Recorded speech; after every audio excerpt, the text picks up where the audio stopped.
Well, it's really fun to be here, and Jenna, thanks for all that you do, and thanks for putting the video together. And then I always get choked up watching the video. Everybody does. You can't be a human being. You can't love it here. You can't appreciate all the things that we love about being here and watch that and not have a caring response to that. So, Brian, congratulations on your great work last year, and I know is going to be another great year up ahead because what everyone's going to be working so hard to do. Thanks for not mentioning the amount. I think we raised like $450 the year that I did. 387, which Jenna actually raised in my office, and we had fun. It was great. So thanks, everybody. It's great to be here. It's such an extraordinary moment in the state, right? You look around, and some people would say, how do you have an issue in the state like North Dakota? You've got the #1 economy in the nation. Jobs are being created faster than anywhere than America. People are moving here like crazy. All of that's true. The unemployment rate is almost non-existent, they say. How can there even be any need in your communities? And yet we all know that that's not the case. I really believe this. I think God gives us challenges on this earth almost for the fun of it. I really do believe that. Why have a creation? Why give us free will? But to have us face challenges, some of our own. More often, though, they're challenges you help other people meet. So there's a quote. The person was famous, I promise you. I just don't remember who it was. Not everything, but what he said matters, I think. Not everything that counts, not everything that can be measured counts. And not everything that counts can be measured. I think about that quote a lot when I think about all the things that are going on that are great in our state and are exciting. And they are exciting. I mean, to have this economy going like this and the quality of life that it brings and the promise and the future and all of that, that's all very, very true. But you watch the United Way video and you think about all the great services that are provided through the United Way, and you recognize the challenges remain and in some ways are exacerbated even in a time like this. I think what makes a video like that special, by the way, is that it reminds us that North Dakotans know very much and very well and very passionately what counts. And I think that we're reminded of that. And we're reminded that challenges matter. I wrote down a couple of notes here. I've got a couple of things down. On the mission of the United Way. And it's a mission that is united. Boy, what the perfect name, the United Way. We know that there are challenges in these communities, even with all the great economic data points. We know that education remains a challenge for too many people. Economically challenged students in North Dakota are 22% less likely to graduate from high school. There should be no one, not one person. If there's one person who's not graduating, the failure to graduate rate is 100%, and that's too many. But 22% less likely for economically challenged students. And economically challenged people, it still exists in our communities. United Way funds so many great programs. I won't go through them all because you're aware of them. But Big Brothers, Big Sisters, Youth Works, Wilton Mentor Program, just to name a few. They're out there to support young people when they're trying to find their way at some of the most important times, the most important challenging moments in their life. United Way helps support the Dolly Parton Imagination Library. First Lady Betsy Dalrymple was very involved in this program. I know that she and Jen and others have gone around this community and have tried to promote this around the state as well. Ensuring that the simple thing that young people are getting a new book in their library, their personal library every month, that's showing up in the mail. And they're being exposed to all sorts of interesting literature and have the opportunity to think, well, that happens everywhere. No, it doesn't.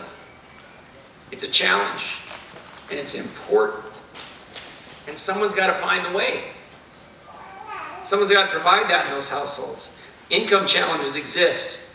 In Bismarck, Mandan alone, 45% of young children living with a single parent are doing so in poverty. Despite the unemployment figures, it's 2.2% statewide, but it's 8.4% are living in poverty in Burley. I don't care if it's 0.5%. If it's 0.5%, then we have a challenge that we need to meet as a community. And that's a challenge I know people care about a lot.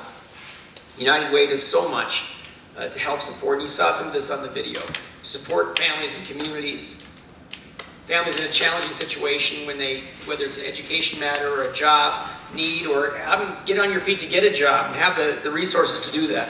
Health challenges that face people across the spectrum and across the board and across our geography in North Dakota. 66% of the people in North Dakota, the adults, have challenges with obesity and being overweight, and all the health problems that come along with that are significant. And there are resources through the United Way working all across the state of North Dakota. And then the idea that you sometimes have to remind people, I said, you know, we're tempted in a lot of ways in our life. We're tempted to do a lot of things that we probably shouldn't do. But you know what? Some of the most important temptations are being tempted not to do the things that we should do, that I believe we're called to do.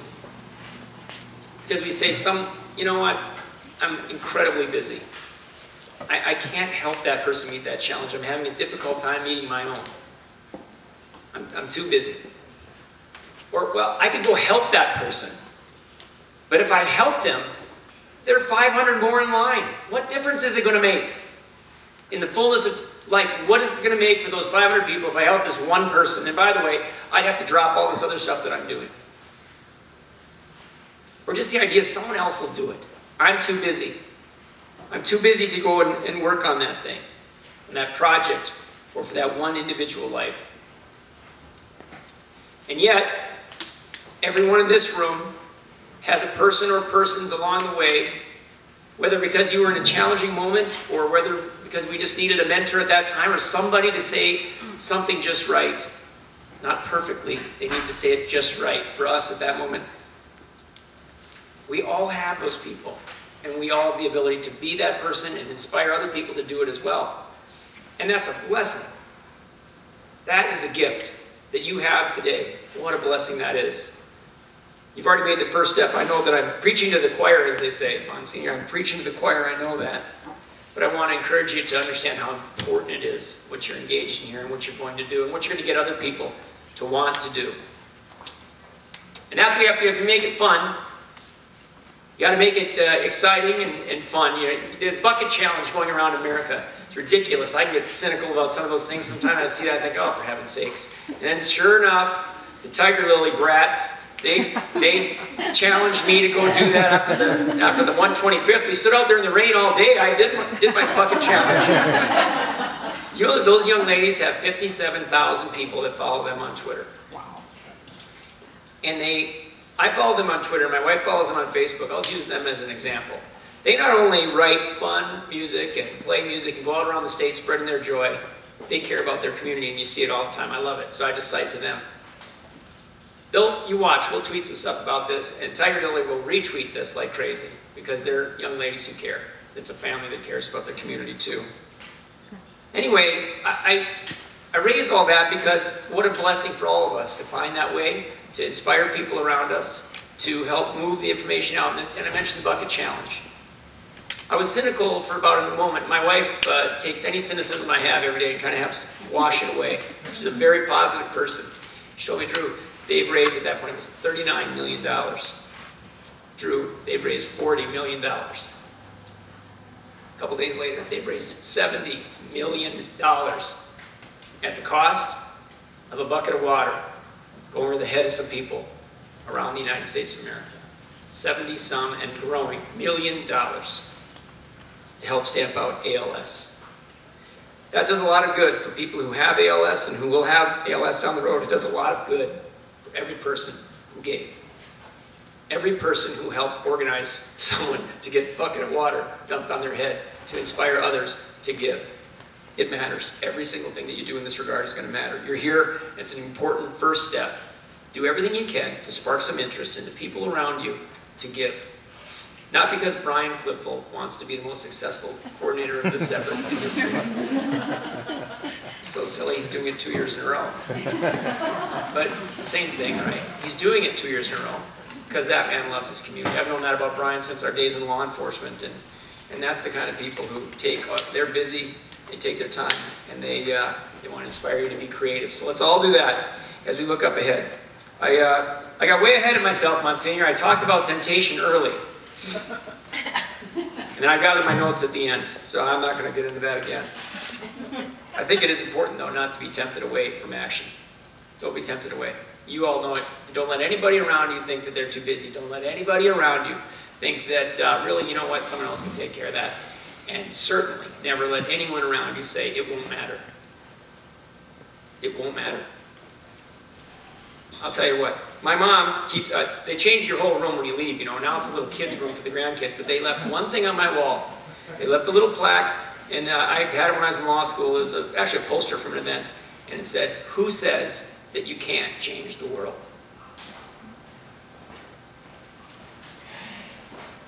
It always happens because of people. And people is the plural of person. And you can't do it without individual, human effort, sometimes joined together. We do live in cynical times in a lot of ways. Things have come up, they'll cite these challenges and say, why didn't somebody do something? Why doesn't the legislature meet? And then they'll come up with a great idea. Why doesn't the government do something? There's not a way, oh, I don't know, nothing's happening because in Washington they aren't doing anything. There is a way. There is a way. It is the united way. So thanks very much for giving me the opportunity to come up here and sob. But it's out of a sense of appreciation for what all of you are doing. It's the united way. And that's how we're going to get a lot of things accomplished. We're going to make great progress in this year's campaign and in the years up ahead, and all the good that will come from it is real. And it makes us worthy of what also is true. We live in, we work in. You are going to be raising money in for great causes in the greatest state, in the finest nation on the face of the earth. We are richly, richly blessed, including with, yes, additional time, even when we're busy. So thanks very much for giving so much of yours to this.